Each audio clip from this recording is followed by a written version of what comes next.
সবাইকে আরেকটা নতুন ড্রয়িং এর ক্লাসে আমন্ত্রণ জানাচ্ছি। আজকে আমরা নারিকেল গাছ আঁকা দেখব। এর আগের একটা টিউটোরিয়াল আমি নারিকেল পাতা কিভাবে আঁকতে হয় সেটা দেখিয়েছি। এরকম একটা পাতা আমরা আঁকতে জানি, আমি লিংক ডেসক্রিপশনে দিয়ে দিব।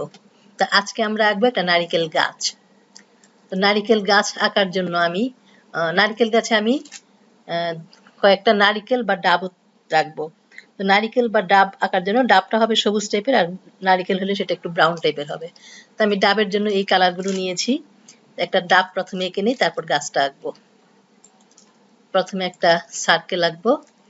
সার্কেলে আমি এই কালার কোডটা দিয়ে এই রেক্টেঙ্গেলে এই কালার কোডটা দেওয়া আছে। তো এটাকে আইড্রপার দিয়ে আমি নিয়ে নিচ্ছি। এবার উপরের অংশটাকে ডাইরেক্ট সিলেকশন দিয়ে সিলেক্ট করে ট্রান্সফর্ম টুল থেকে পার্সপেক্টিভ ডিস্টর্টে ক্লিক করে এই দুই পাশে একটু উপরের দিকে একটু বাইরের দিকে ছড়িয়ে দিব। তারপর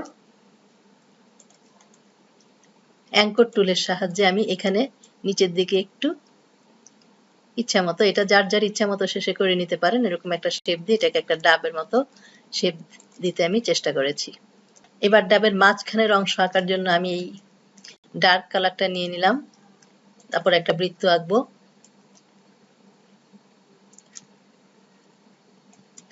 এবার রিঙ্কেল টুলের সাহায্যে এটাকে একটু আঁকা বাঁকা করে দিব। রিঙ্কেল টুলে ডবল ক্লিক করে ব্রাশটাকে আমি আমার অবজেক্টের সাইজের সাথে ঠিক মতো রাখবো। এটা 15 বা 10 দিলেও চলে। এরপর এখানে আমি ইন্টেন্সিটি 50, হরিজন্টাল দরকার নাই 0, আর ভার্টিক্যাল 100। ওকে। তারপর এখানে মাউস ড্র্যাগের মাধ্যমে এটাকে একটু আঁকা বাঁকা করে দিলাম।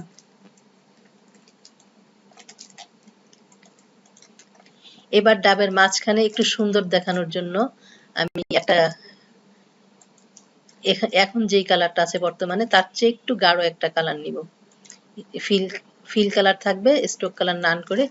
এটা হচ্ছে সামান্য একটা, এখানে ব্ল্যাক 0 আছে, আমি এখানে ব্ল্যাক 5 বা 7 এরকম করে দিলাম। এবার পেন টুলের সাহায্যে জাস্ট একটা এরকম একটা এঁকে দিলাম।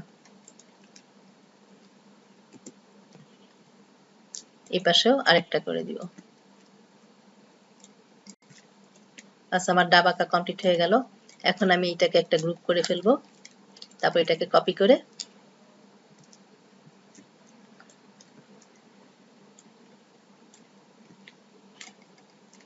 এবার এটাকে আমি ঘুরিয়ে আমার পছন্দ মতো বসিয়ে নিব। এটা আপনারা আপনাদের ইচ্ছা মতো করে নেবেন। এটা একটা গ্রুপ করে ফেললাম। এবার আমরা নারিকেল গাছ আঁকবো। গাছ আঁকার জন্য আমি এই কালার ডার্ক ব্রাউন কালারটাকে নিয়ে নিলাম। তারপর একটা রেক্টেঙ্গেল আঁকবো। রেক্টেঙ্গেল আঁকার পরে আমি ট্রান্সফর্ম টুলের সাহায্যে এখানে পার্সপেক্টিভ ডিস্টর্ট সিলেক্ট করে এখানে উপরের অংশটাকে একটু চাপিয়ে চিকন করে দিব। এরপরে আমি ওয়ার্প টুলের সাহায্যে এখানে এটাকে বাইরে নিয়ে আসলাম। ওয়ার্প টুলের সাহায্যে আমার ব্রাশটা ঠিক ব্রাশ আরো বড় করা যেতে পারে, এটাকে একটু আঁকা বাঁকা করে দিব। সামান্য একটু করলেই হবে। এরপরে নিচের অংশটাকে চাইলে আপনি একটু চওড়া করে দিতে পারেন, এটা যার যার ইচ্ছা। এবার আমি একটা চালাকি করব। আমি এখানে যে হালকা কালারটা আছে এখন সেই কালারটাকে নিয়ে এই নারিকেল গাছের উপরে কয়েকটা রেক্টেঙ্গেল আঁকবো।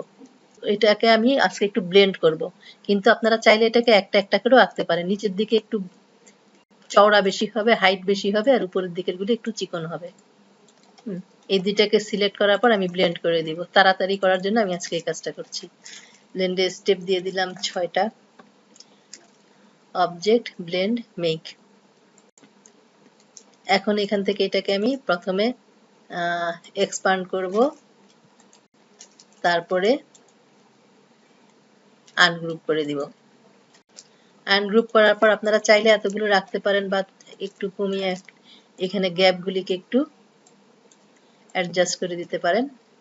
এরপরে আমি এটাকে সিলেক্ট করে সবগুলোকে সিলেক্ট করে শেপ বিল্ডার্স টুলের সাহায্যে অল্টার কিবোর্ডে অল্টার কি ধরে এখানে একটুকে মাইনাস করে দিলাম এবং এই পাশেও করে দিলাম। এবার আমি রিঙ্কেল টুলের কাজ করব। রিঙ্কেল টুলে ডবল ক্লিক করে ব্রাশ সাইজ 100 থাকতে পারে, ইন্টেন্সিটি 50, এখানে হরিজন্টাল না 0 হলেও চলবে, কিন্তু ডিটেলটাকে বাড়িয়ে দিব। ডিটেলটাকে বাড়িয়ে ওকে। তারপর আমরা যদি এখানে মাউস ড্র্যাগ করি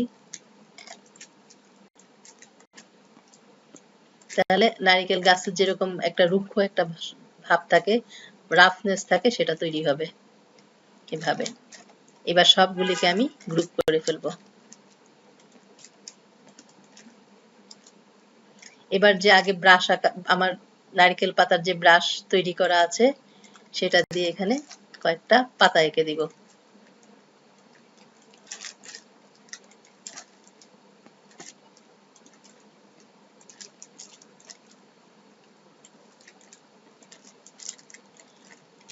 ব্রাশের টিউটোরিয়ালটা আমি ডেসক্রিপশনে লিংক দিয়ে দিব।